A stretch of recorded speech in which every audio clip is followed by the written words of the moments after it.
at that point, you're not there to play it safe. Like if you're not taking risks, you're not competing. It's empowering, I mean, anybody who's done a CrossFit workout, you finish your CrossFit workout and you're like, I'm on top of the world. Yeah. Like a hunger for competition and like that super intense structure, routine. I still had that desire. Listen to the way people feel and the motivations for doing the things that they did. It was like they were describing me to a T. I'm not trying to solve everything for you, but I know that sometimes you just need somebody to listen. Learned the most is how to fill my cup by filling others. Welcome to the Hungry Dog Barbell Podcast. Join me as I talk with passionate people about their life's failures and successes, and most importantly, what keeps them hungry for more.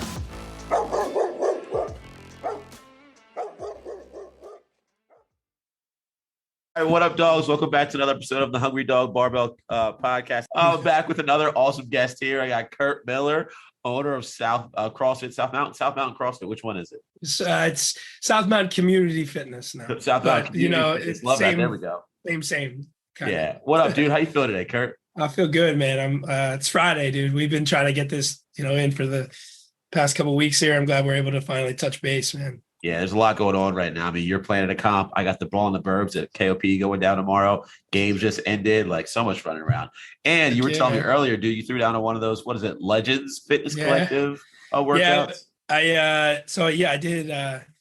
So the past 2 years, I've had the opportunity to compete and, get my butt kicked out there. But it's always fun to be able to qualify and compete at, in the masters group, which is tough to even roll off the tongue. But I was able to also help, with a regional qualifier last year with Legends. So it's always fun to support friends that are still trying to compete and do that. So a buddy of mine, Brian, came up today and we threw down 22.5 of the Legends qualifier. It was fun, man. It was good. It's always fun to help support and even though I'm not, throwing those scores in, I'll be peaking at the end of the day. Like where you would rank like most exactly. Yeah. You got to. So Kurt, how'd you get into CrossFit initially? We'll talk about your athletic background in a second, but how did you get your first start at CrossFit? Man, so I blew out my knee playing indoor lacrosse at just post-collegiate, playing at 11 p.m. at night, wherever you can find time to run. And it was one of those things just that my foot just grabbed on the turf and just heard everything go. Yeah. So ACL, MCL, meniscus kind of was out for the count, essentially. Moved back home with my parents to recover after surgery. And I was doing the regular kind of gym routine, just back and bis, chest and tris, the YMCA just for years. And then conditioning, just running and whatever, whatnot. No legs, how it is before you find CrossFit, right. leg days, irrelevant back in the day. But and then I was just at home and a buddy of mine had reached out to me, probably was via Facebook or something. And this was in 2009, I guess, about CrossFit. And I just was it was just such a cool, kind of cult following. I didn't really understand it. Funny, right behind you to your right. But I basically dove in and I'm like, all right, well, this is cool. There's a competitive aspect to this. And the actual first competition that I did was at KOP. Nice. It was in the, I guess, 2010. There was sectionals back then. Yeah. And there's probably something on that wall with sectionals on it. I think the plate on the other side is from it. This is from the 2010 games. The plate. Oh, cool. So there's a picture of Amy behind me, and then the other one on the other side is the plate from the 2010 games. There's sectional stuff somewhere in here, though. So I was doing it on my own in 2009, kind of following things, picking and choosing. And my wife now at the days, right? All the workouts are there. Yeah. Hell yeah. And then at the time I was working at Merck Pharmaceuticals and I would go into the Merck gym and set up a bench to kind of squat to parallel. And I was still recovering from knee surgery, but I would kind of still do Nautilus machine and then CrossFit style stuff. And my wife at the time now, Casey, she was managing the fitness center there. And she I'd be hey, I'm doing this CrossFit thing. Could you set the clock for me? But it would be I wasn't getting it. Like I was like setting it for 20 minutes and I would do like a round of Cindy in between like doing like, bicep curls and like bench, like incline bench. And then I would just do like a round of Cindy and like, so I never really felt that. Back to the kind of the sectionals thing is I never really felt that stimulus. So same buddy said, hey, there's the sectionals competition, never been in a box, like just never been anywhere close. I was just doing it on my own, right? Didn't really understand it. And I showed up there and like, I was like, yeah, I run 5Ks. I'm doing CrossFit. Like I was a collegiate athlete. Like, let's do this. And I showed up and I finished, I'll never forget. I finished second to last. Or maybe, who knows, fifth to last, something like that. But just was opened up, like my eyes opened up to a whole new world. Like walking into KOP and just seeing like everybody with their shirts off, like playing Slayer, Wu-Tang blaring out the doors, just like that first intro to cross, like exactly real like CrossFit. That's it dope. was like, oh, like holy crap, like this is unbelievable. And long story short, it was a rough, one day comp. Even asked my judge, I think, who knows, it might have been Amy too, like, hey, do you mind if like I bring that bench over and like squat to that bench? and they were like what? Like, no, like, what are you talking That's about? not what's going on right now, bro. Yeah. And it was just, it was super humbling.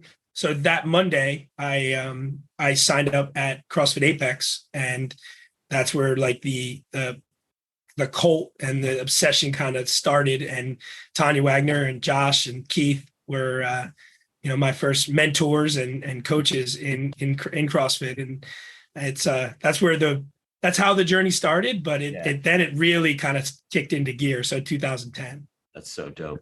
So, bro, do you like consider yourself a competitive person? Like, does that like drive you a lot?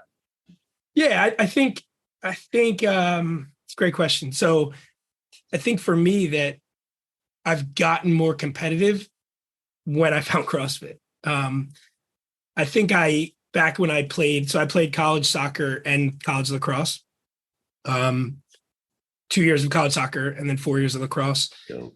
And played, ran track pretty high level in high school, played soccer my whole life, pretty high levels, but I didn't have that competitive drive. I made a lot of like knucklehead mistakes, just I used a lot of my like kind of gifted talent, I guess you could say, in athleticism, inside and outside the classroom. Like on the sports field, I did enough, right?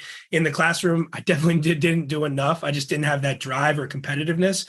But when I found CrossFit, that's where things kicked into high gear.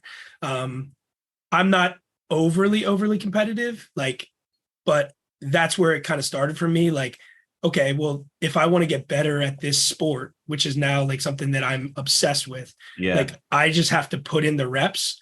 I have to do the work. And it really transitioned into every other part of my life. So I don't know, 28 years old, kind of when I found it.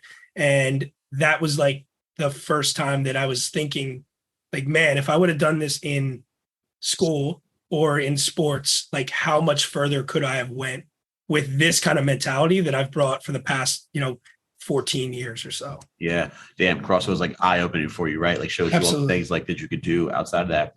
Did you have like goals you want to work on? And like you said, they were kind of like your mentors. Did you have like a specific reason for going there? It's like, did you want to develop as a CrossFit athlete? Did you already have visions of opening a gym? Like where was your head at when you went there? Good question, man. So honestly, like I met Bussum through he's my dude. Like love that guy. Another bro and athlete. Yeah, exactly. Yeah. Like, and met him that day at sectionals through a friend of mine, Frank, who was going to Apex. In Quakertown where I lived, like there was nothing there. So it was either kind of continue to do it wrong on my own or drive like basically an hour every day. So like it was like 30 minutes down, 30 minutes back. It could have been 15 minutes if you're flying down Route 309, whatever. But I just committed to like every day, like coming from work right to there. I was working in Lansdale, but I was kind of like in between living in Lansdale and at home and Quakertown area. And I didn't really know the whole story behind Tanya and Josh, being really you know, amazing. And Keith, I mean, going, you know, at the CrossFit Games, and obviously Tanya, like, speaks for itself. I mean, she's a stud. Like, I started watching these videos. I'm like, oh, like, she's won the 2009 CrossFit Games. And I didn't really know that until like kind of walked in the door. And I knew I was hooked when, like a lot of us, you know, hey, you want to come at 8 a.m. on Saturday morning? Like, you kind of got that invite from the crew day. Or just like, you know, hey, you want to come in at 7 a.m. before I coach data? I mean, like, sure. Like, but I was like, there's no way I'm going to get there at 8 a.m. Like, cause like Friday nights are like, you know, you're like, if I woke up by noon the next day, like, I was happy. So, you know, that's when I knew, like, I was starting to build my life around like making some really positive changes. Yeah. And one of them was just like consistency and just falling in love with everything about it.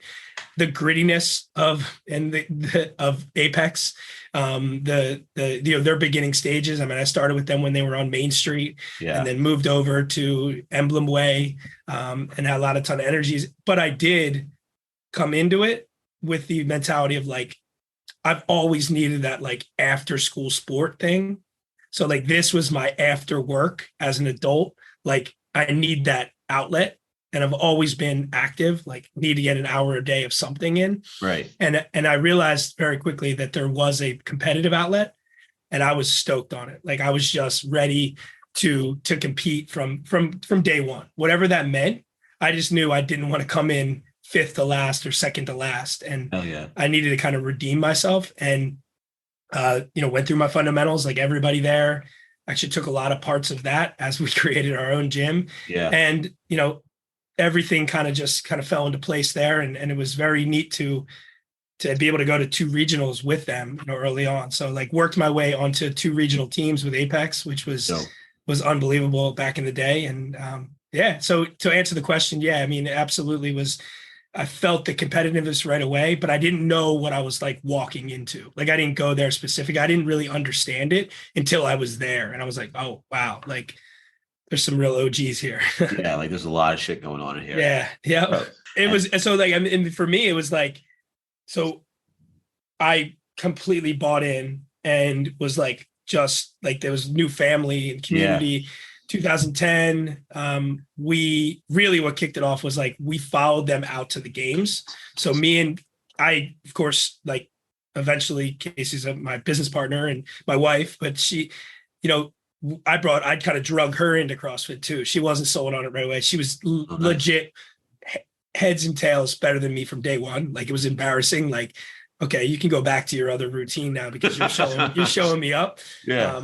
Well, I had maybe some at the athleticism. She had all the flexibility, mobility, strength that I lacked.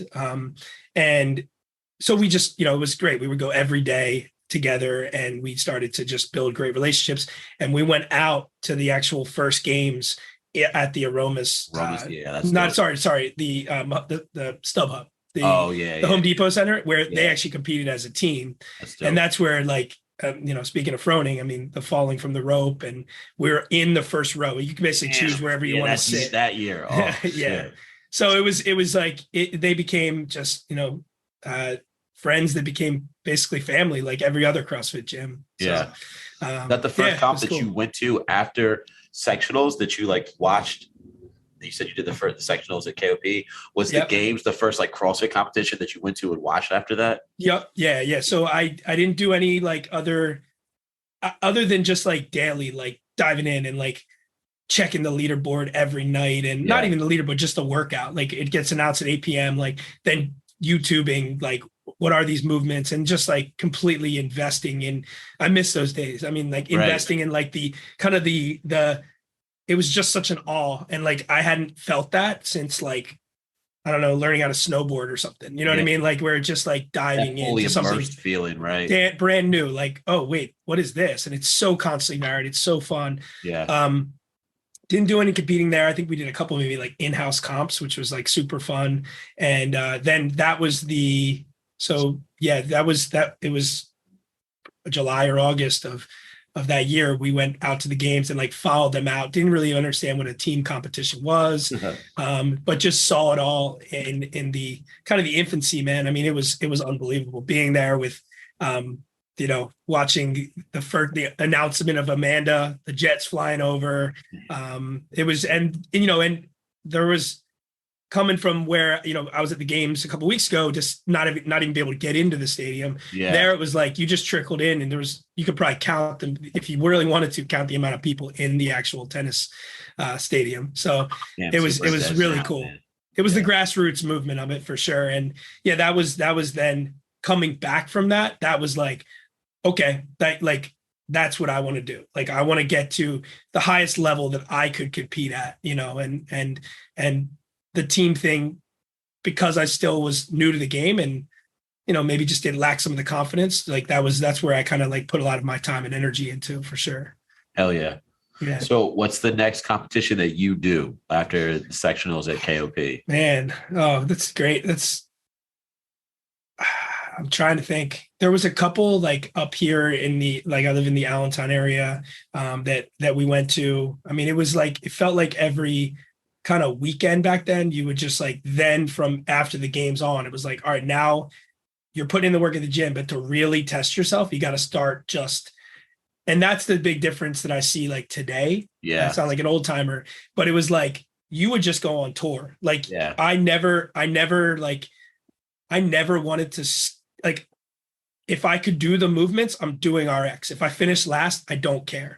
Like, I just needed to get the reps in and get my butt kicked, and then go back to the drawing board that week and like learn those movements and watch other really good athletes, how they're approaching the workouts, how they're doing them, and like take all that and learn. And then like a lot of things we did at Apex at the time was we would just travel to different gym locations and like throw down with people. Yeah, exactly. Like we would throw down like for a Saturday, like leave all day and just pack lunch, and just be at, different gyms in the area and learning a lot. But I can't, there was a bunch in between. But then I guess the big one was 2011 was able to compete on the regional team with Apex. So that was really cool. So the Open was obviously around back then. Yep. What was the second level? Was it still sectionals after that? What happened next? So the year that I competed at KOP was the last sectionals year. The true like wild west. Then from there, the next year, so I guess that was like 2010 into 2011, that's where they switched it up. That was the first Open. Yeah. And then they had what they called regionals. Regionals happened. Yeah. So it was then regionals, and then from regionals, went right to the games. Yeah. Yeah. So it was that was really cool. The first Open, the yellow at the same time. Well, the yellow nano ones. I don't know if you remember. Those are the ones. Yo, I have yellow and green. That's crazy. With the heated insole. You could heat them up, put them in the oven. Dude, I tried to wear those like a month ago. Like it's like I don't know, nostalgia. So uncomfortable on my feet. Tried to do a box jump workout. It was terrible. God. No doubt. They're more of the they're like the Jordans you pull out every once in a while. Yeah. Like they're just the showcase tools. If basketball Jordan 1s right now. Exactly. He talked about that in that movie, The Last Dance. He's like, my feet were destroyed after wearing those. But like back then, like you didn't know any better. Like the shoes are just comfy now and shit. Like we're all exactly. Yeah. Like putting shoes in the oven. Like what were we doing? Crazy. Like it was wild. So that was really neat. Like being able to, see that, and then seeing like, not necessarily Tanya, because I think at that point Tanya was like transitioning to like having kids and like, I mean, I have many stories of Tanya killing it, like competitiveness, like through the roof, and seeing her, actually, I think her last regionals was 2011 as an individual. And watching her down there was unbelievable. Like just work capacity through the roof. Dude, and then Josh as well. Like Josh just moved awesome and just so was good. Always looking up to like the way that they had such great fundamentals, and then also like they've been doing it for so long that they just put the reps in, and you can tell that their consistency and their way of life paid off. So that was really neat watching them compete at the individual level and then being on the team, which was an amazing experience. How was that for you? Like being on the same team as them, like working out. You're like, dude, I'm the new guy here. I know. Motherfuckers been knowing what they're doing. So yeah, I was with Bussum, Keith Bussum, who was it? Cody Leffler, who now runs, he's been all over the map and runs, his gym down in like the Collegeville area. And I'm trying to think who else was on the, I don't think Casey was on the team at that point. Maybe she was.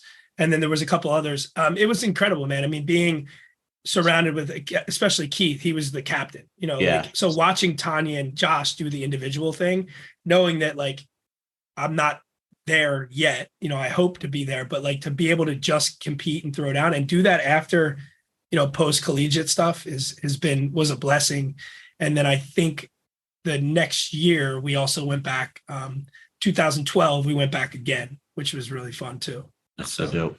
Do you have a favorite, 11 and 12? You have a favorite workout from those two years? Man, favorite event? Trying to think. I mean, the way it was set up, I mean, the first workout that we did, I think it was like you ran the track. It was at like William and Mary, but I think you ran the indoor track.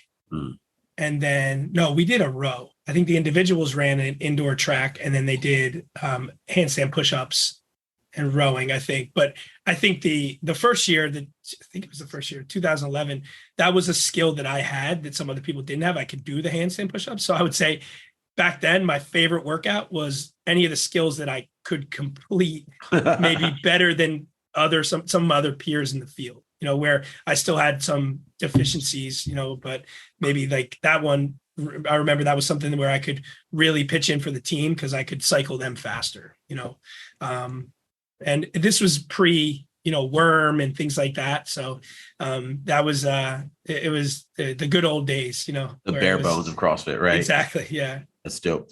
When you played two team sports, right? Soccer and lacrosse. Have you always been like a big team sport guy over like individual type things?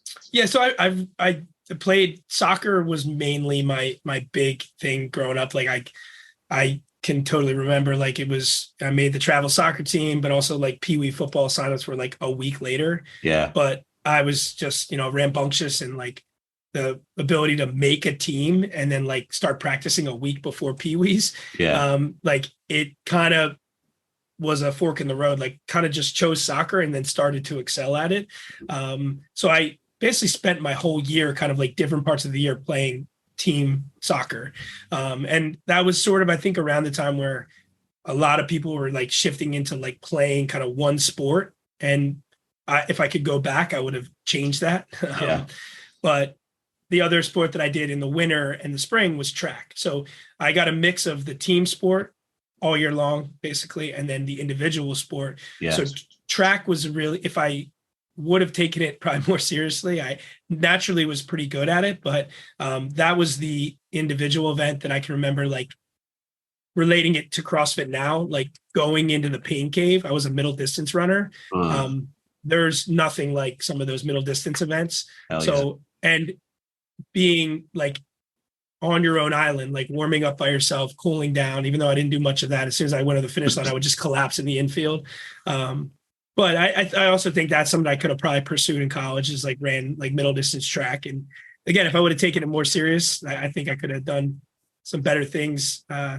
Just taking more serious of what I'm putting in my body, what I'm doing on the weekends, what I'm, who I'm hanging out with, and like just not getting caught up into like what's cool at the moment, like thinking a little bit more into like, what is this, like, what do I really like want to do and what's going to get me to my goals? I didn't have any of that back then. Like it was just, you're just a young high school kid. And, but yeah, so I was able to do both. I mean, I was able to do the team sport with soccer and then track, which was awesome. The more and more I think about it. And then when I got to college, I would play lacrosse with my dad in between kind of like soccer. We would just throw the ball around. Yeah. And I was just burnt out of playing soccer and actually got some reps my freshman year. We had a good squad. I went to York College out in PA. So it's a Division III school, but with soccer, it's like it's usually like Division 1 or Division 3. Basically, like Division 1, you're kind of missing some of the tools and or grades. That's where you end up in Division 3. So it just was, I was just burnt out. And I, coming back my sophomore year, we traveled overseas to Belgium, the Netherlands, Germany, and I actually came back and got redshirted my sophomore year. Oh shit! And it was a little bit of a slap in the face and a slap to the ego. And I think I was just ready to, like, I wasn't mature enough to take that. Yeah. And I took it as like, this is my way out of playing. Like, to just, I'd never quit anything in my life, but I was just like, you know what? Now I think this is a sign. And I also wasn't mature enough. Wasn't acting mature. And I transitioned, and I just was, a week later, I was like, I can't not do something. So I just walked onto the lacrosse team. And it was the best thing I ever did. And lacrosse is probably one of it was amazing. I wish that we had it like as a team sport growing up, but I just kind of dove in, and it felt like, again, kind of like CrossFit. Like, I was the 19-year-old, 20-year-old playing wall ball in the college gym, by myself at 10 o'clock at night because I needed to catch up. I needed to build those reps. So that was really fun, man. Being able to do both of those in the college setting was pretty neat. Yeah. So you never like look back with any regrets on soccer once you had lacrosse? Yeah. I mean, I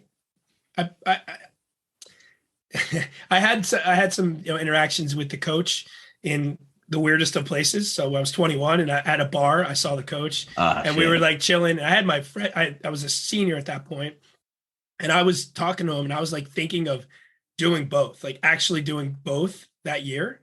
Like my senior year, like going back out for the soccer team. And the coach told me, like, straight up, he was just like, look, if you would have just stuck it out and like matured, and like, as I said it before, but a knucklehead, like if you would have just kind of like checked your ego and also just got a lot of the stuff out of your system, you probably would have started for the next 3 years. And I knew that, but I mean, there was a part of me that like would have liked to try to done both, and just kind of close that gap of soccer, because I did it my whole life. And I think I was more suited to play lacrosse and potentially maybe even football back in the day. But soccer was one of those things that natural ability got me to a certain point. But if you're familiar with like higher level soccer, it's a little bit of a chess match. And that's what a lot of people don't necessarily understand. Right. And a lot of that was like thinking 4 or 5 steps ahead. Like maybe I could think 2 steps ahead. To get me to that next level, I needed to really kind of like be a little more cognitive of how I was approaching the sport. Right. So I wish I would have maybe tried it for that, at least my senior year. But by the time I was able to start playing lacrosse, I was able to play. I found a position that even with minimal kind of like knowledge and stick skills, lacrosse is just built that if you are a natural athlete, like they can find a spot for you. Right. And by my senior year, I was the captain of the team. So it was really cool. And that's where I got to see that maturity in myself too. Yeah. So like things kind of worked out like the way they're supposed to, Exactly, man. That's how things all happen. So dude, before I like take it to the future and everything, at your collegiate years, like you said, you worked for Burke, like in the beginning when you first found CrossFit, like where was your head at? What did you want to do with your life? Man, that's a good question, man. So got out of school, kind of soccer, and to say, did I regret it? No, because soccer basically got me into college. I was not a good high school student. And I basically chose my major based off of like my dad saying like, hey, there's a major called sports management. Like it's like business, but like you just talk about sports. And I'm like, oh, awesome. Yeah. Let's do it. So I was a sports management major, kind of a business admin. I kind of touched all the different pieces, marketing, sales, business administration, and kind of got out of school. And I knew right away, like I was never going to be in sports management. I was just going to go where the money was at and like follow that like, okay, everybody says like being a pharma rep, like that's the way to go, like, or medical device sales or something like that. So I never in my 20s got into, sports management. I guess you could say what we're doing now is sports management, but Right. I got out of school and I was just like, I didn't really know what I wanted to do. I knew I wanted to get into sales. So I kind of just started pursuing like healthcare because I knew that that's something that's always been there and always will be there, and kind of worked through a MRI technology company. I was a sales manager for them. And then I actually remember reading an ad in the Philadelphia Inquirer. So this takes you back of like, that's where we looked for jobs, and like circled it. And it said like national business representative for Merck. So I'm like, all right, let's pursue it. And then transitioned into which I thought was a national business, rep. I'd be traveling all over the place, whatever. It was literally an inside sales job at Merck that we would cover and like help assist a lot of the outside sales reps nationally.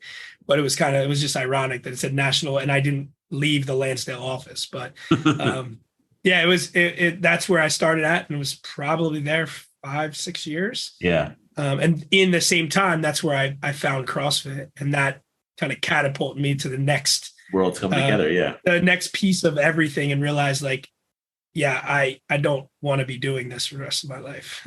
So at what point, like, did it start getting into your head that you want to open a gym? So I think it wasn't necessarily like a thought process of like opening a gym. I just did it. I was kind of like lost a little bit of like what I want to do. And really what catapulted me into like kind of thinking of like what's next is I got laid off with 3,000 other representatives in the country one day, just swift, like cut, and I was grateful for it, to be honest, because I was young. I could pivot. I could find out what I want to do.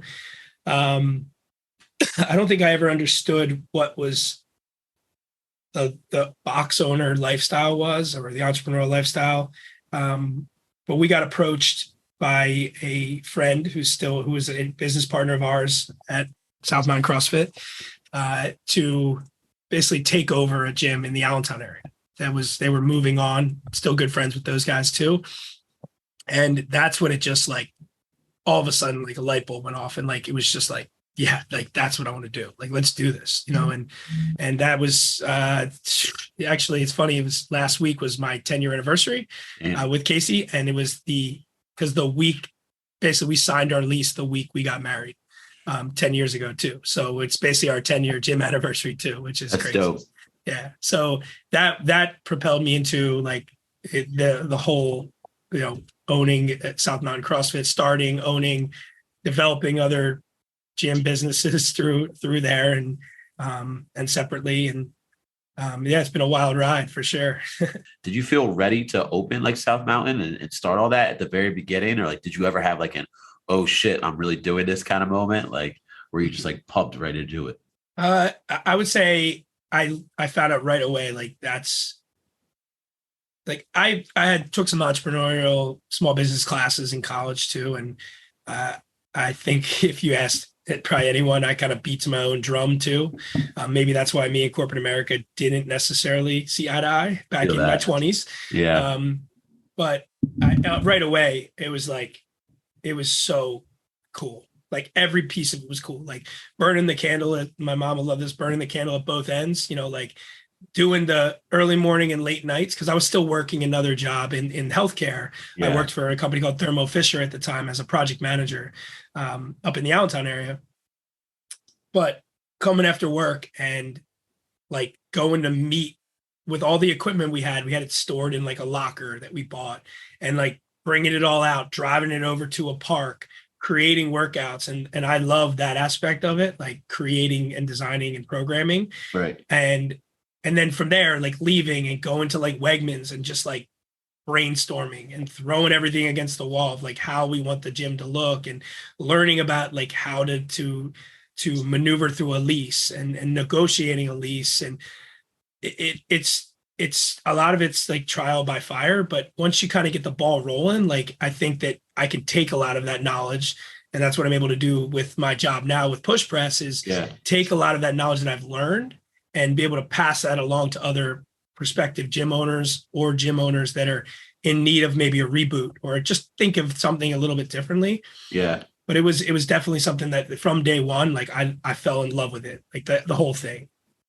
the whole process. Awesome. You're talking about like being like a knowledge resource right now, right? Like you could be like kind of what the Wagners and Bussum were to you for other people now, and like in an official role in your job with push press. Like, did you ever see yourself becoming that, like a knowledge resource for other people? Were you like that, like in high school?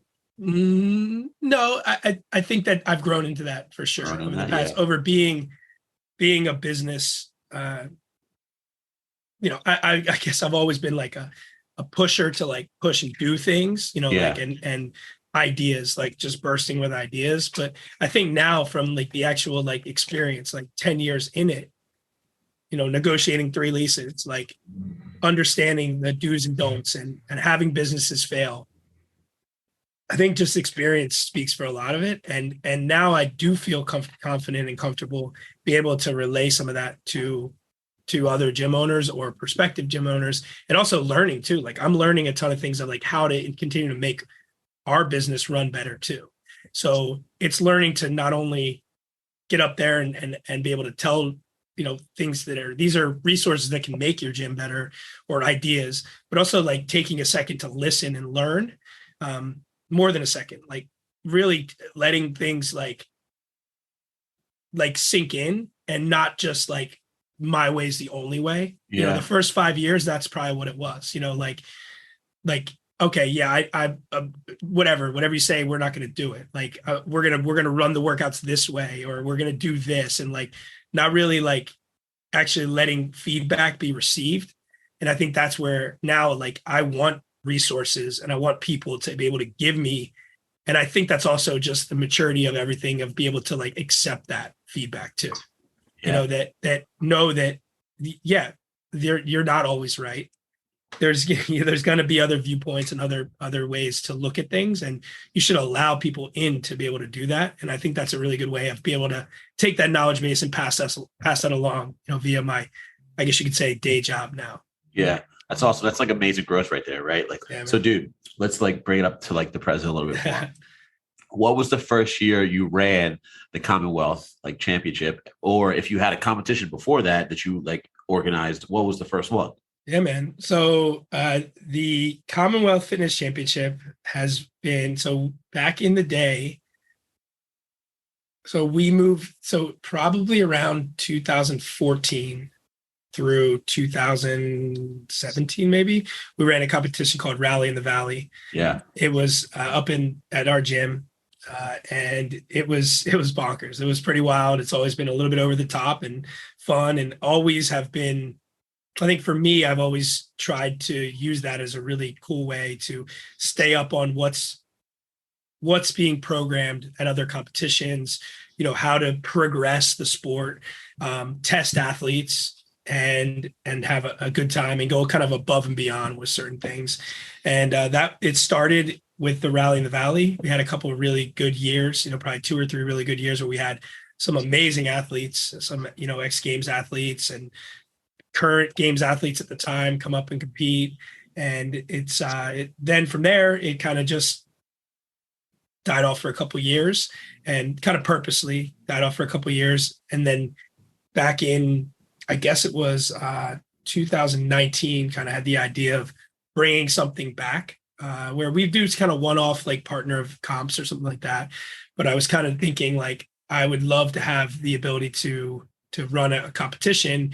And I thought about running it at Muhlenberg College, which is because it kind of like highlights our area being from Allentown, beautiful campus. Just had some really good ideas of how to run it. And it started off what was the name? It wasn't the Commonwealth to start, but it was, I'll have to look it up, but there was another event in between where we did a team event at Muhlenberg College. Nice. And then from there, it kind of just continued to kind of morph. And then in 2020, we did an individual comp. And then 2021, we did an individual masters comp and an individual individual comp as well. And then now 2022, this year we're just running the individual side of it, elite and RX. Nice. But in between there too, like we kind of combined the Commonwealth Fitness series where we had local gyms that were running different feeder events. Yeah, I was I remember helping. that. You had one like CrossFit Royalty, right? Yep. Yeah, we did a team a team division at a CrossFit Royalty. We did CrossFit Explode, who are like amazing friends of ours. Oh yeah. We did an individual comp there. We did an individual comp at the Masters division at Requisite Fitness down in the CrossFit 215 Requisite Fitness. With Micah. And then what that did is that instead of the online qualifier that year, I guess that was 2019. So maybe it was 18, 19, 20, 21, whatever. But it fed into the championship we had at another indoor venue. So it went from Muhlenberg to LVHN, Lehigh Valley Hospital Network. They had a huge indoor facility. Now, I will say with Muhlenberg and LVHN, I would never, unless I had a full team, I would never do a caravan of supplies to another venue because it's just like, I think that weekend I probably slept an hour and a half. Oh man. But because you got to get everything there. But it was fun. It was our first kind of like event outside of South Mountain CrossFit or South Mountain Community Fitness. And then in 2020, we brought it back to South Mountain CrossFit. So that's been the last kind of 3 years, and we've done it out of our gym location. With all the multitudes of it, team, individual, you had masters ones. Damn, that's a lot going on. Yeah, we did the 1 year we did. So it started with team, kind of a elite RX team at Muhlenberg. Then we moved it to the funnel system from the different events. We did a masters division. We did a team of 4 division. And then we did a individual RX and elite division. And then from there, we realized that, we wanted to then pivot again. And we went to, we did just individual. And that was the first year we did it back here. I guess that was the year of the pandemic. We actually did it with everybody, the masks on, everything. We did it. I was really proud of our team that we were able to do that and do it successfully. And then last year, the first and like one of the only in-person comps that year. Yeah. We just like, we did it and we did it safely. And we were very conscious of things that were going on around us, which was really cool. And then last year we did the individual event and the masters event, both individuals. And then this year we're doing the individual elite RX event. But in between, we've had some other kind of like little partner comps that are all kind of under the Commonwealth Fitness Championship banner, I guess you could say. That's awesome. I saw somewhere, man, I think on Instagram that this is going to be the last year of the individual. What's going on with that? Mm-hmm. Can you give us an update? I think that it takes a lot from, I don't have a team of people working with me. It's essentially me. Like I'm doing it all. And you don't need to just keep pushing forward with everything. I think taking some breaks, can also, help and bring back, like, I want to maybe put my energy into some other like things. And I don't think that that's bad to kind of move around. Right. So like, we're still going to run like an elite RX intermediate, probably even scaled partner comp. And then we're going to also run next year a partner masters comp. Nice. But for the indie, I think it's just, we've tested the athletes, we've put in some great events. Having 2 little ones myself now, it's like, I want to put my energy into some other things. And I'm always just with like Rallying the Valley, like I want to go out with a bang. And then who knows, like maybe, a year break or 2-year break, maybe we bring it back better than ever. Right. But I think it's something for like a 1-man, maybe let's say 3-person team to put this all together. It's a lot of time and energy. And, now that I'm juggling a couple other things in my life, I think it's at least for this iteration of it, I think it's going to be cool, very cool to go out on like with a bang, for sure. Yeah. So speaking of going out with a bang, dude, do you have workouts announced already for the comp coming up? No, not yet. We're this year. So hot take. We're gonna announce the workouts. Like they're all complete. They're all like right here, right? You got them, so, yeah. But we're gonna announce them. I went to the Legends Comp last year, and I did really like how you kind of just showed up and like they were like announced as you got there. Yes. So even though it's like super hard for me to do that, this year we're gonna just keep it kind of like you'll see them the week of for sure. Yeah. But I think that there's gonna be I think that's gonna be very cool to see. I put out a list of the movements that you'll see, and I'll continue to put that out and maybe expand on that a little bit more. A little couple more hits, maybe. Yeah. Exactly. But I want to keep it like, kind of bottled up and just, I love even watching the CrossFit Games this year, like the athleticism and the ability to kind of like work through it and figure it out like the week of game day. Yeah. That's awesome. I love that tactic, bro. Like keep it under wraps. Like don't even put it out the week of, put it out like the day before, I know. That's dope. That's the beauty of the CrossFit that I started with and love is like the unknown and unknowable, like that. I think that's the difference I think I've seen these days and running a comp and having a lot of communications back and forth with athletes is like, for me, it just wasn't a question. Like I was just going to get my butt kicked. Like I'm going, if I can do the movements, I'm going RX, you know what I mean? Like, I don't care. Like if I'm showing incremental improvement, then like that's enough for me. Like I finished, at KOP, I finished second to last or fifth to last, whatever it was. Yeah. So like I couldn't start, and I did that RX. Like I didn't even scale. Like there was no room to scale that. And I'm not saying like scaled is not appropriate because like I'm a coach and I own a gym and like you gotta scale appropriately for sure. But I think that you got to kind of go into things and you got to fail. You got to learn from those failures, take them back and learn and then progress. And that unknown and unknowable, like I don't even know how many years, 14 years into this. And like, I get humbled on the daily, like weekly, like when I'm doing workouts or just, new movements come up or whatever it is. Like, that's the beauty of this sport and the beauty of CrossFit in general is like, you're just constantly progressing and you're the approach of that good gyms is like you're scaling from the top down, right? Like was it program for the best, scale for the rest? Exactly. Yeah. And that's where I think like now in my gym, like I don't do it was hard to give up, but I mean for the past 5 years one of our coaches has done a brilliant job. Adam Reckless has done an awesome job doing our programming, and that was like my baby. But the only events that I'm able to program for now are like our partner comp, Rally in the Valley, which will continue on, and then like the individual comps that I'm doing. And so that's the beauty of it, is like all year these ideas are cooking. Yeah. So I want to be able to bring out and showcase like the test, and be able to have athletes like, I mean, you watch the games like everybody else, like when Adrian Bosman, looking over to him and just seeing like awesome. the beauty on his face, like the test is coming to life and somebody completed this, or there's always people that go above and beyond your expectations, even at the kind of local regional CrossFit level, which is awesome. Like you could see like when they pan over to the corner and like all the events, man, like Boz's face, and Amy actually took a picture of it because she was there like after the Capitol and after like the last event, like so cool as everything's unfolded, and it's just kind of like his art being displayed right there. It's really dope. Making those tests is also, dude. Like I just put in the championship workout for tomorrow, and like since we'll be releasing next week, I could drop it here.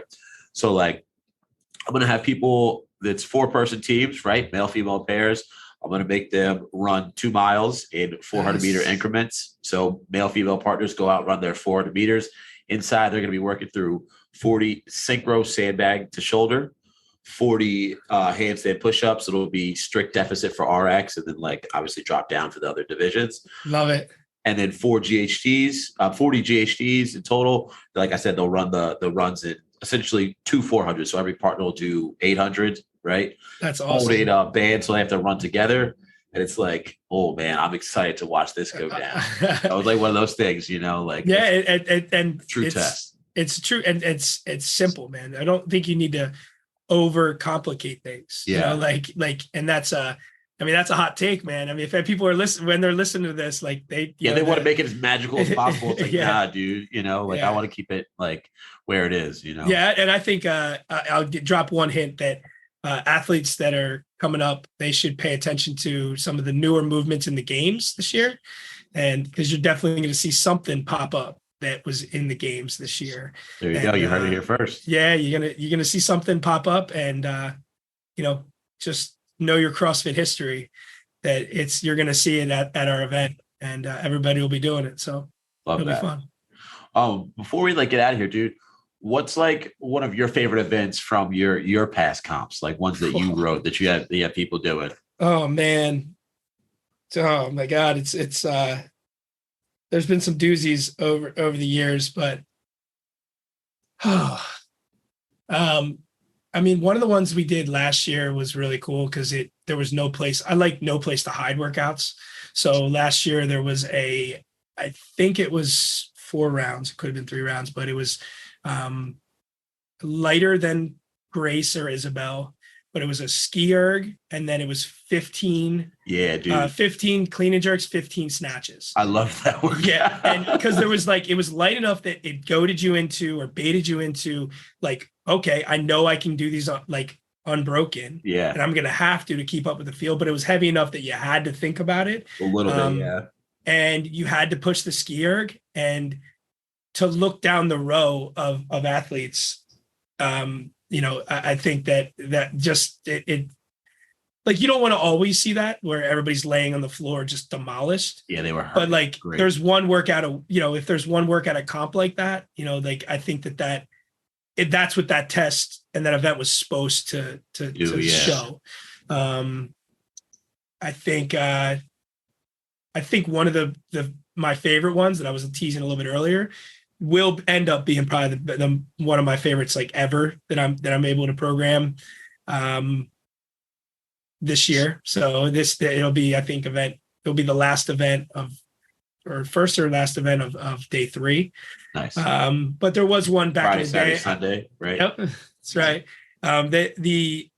There was one back in the day, and shout out to Jordan Troyan, who he was coming off his games appearance, 1 of 2 or maybe 3, and he came up to the rally in the valley, and I think we did. I want to say it was a 1,000-meter run, 1,000-meter row, and then in the remaining time, max thrusters at 135. And there was I forget what the time cap was, but I just clearly remember, again, shout out to Jordan, that he was on our ramp and just I've never seen him just hunched over. I used to go down and work out with him a ton. And he's just he's just an engine. If you don't know who Jordan Troy is, he is. Yeah. He's a house, and he's phenom as an athlete. Exactly. And just to hear him being coming back from the games and then having that, whatever I did to him was just it was, again, one of those ones where it was just, it just that everything about it, the time cap and the struggle in the workout, it was, and the setup and the flow of it was really nice. So yeah, it's check mark, got that one right. Exactly. Yeah. That was, it's good, man. I mean, again, there's been so many over the years. I should keep track of it a little bit better, but I will say, this one, a couple this year are going to be awesome for sure. Hell yeah.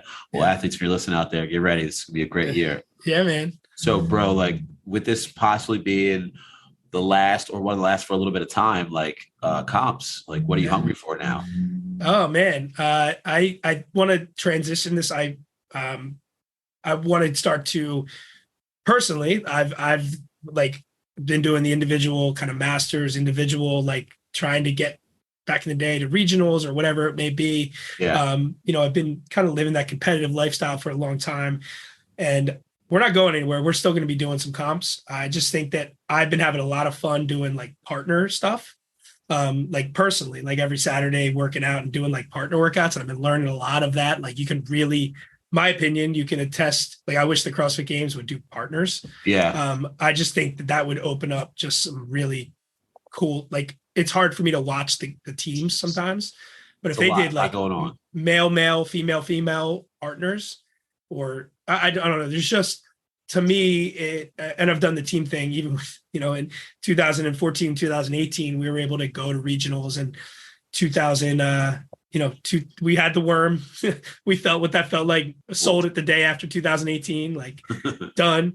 But I think I'm going to transition into, still running comps, still giving a lot of value to athletes, a lot of key partnerships that I've worked on and, they continue to work with, but rolling into next year, having a, kind of the blanket of the Commonwealth Fitness Championship, our Rally in the Valley now is our 2-person team comp.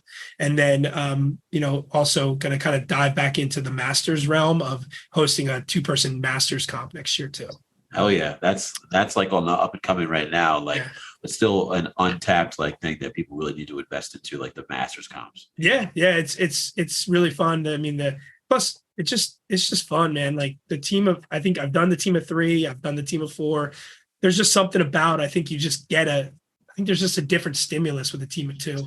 Yeah. Like you can really test people to their, a little bit, that you get that fast fitness in, but you can even go maybe little different realms that you can test some longer events with that as well too.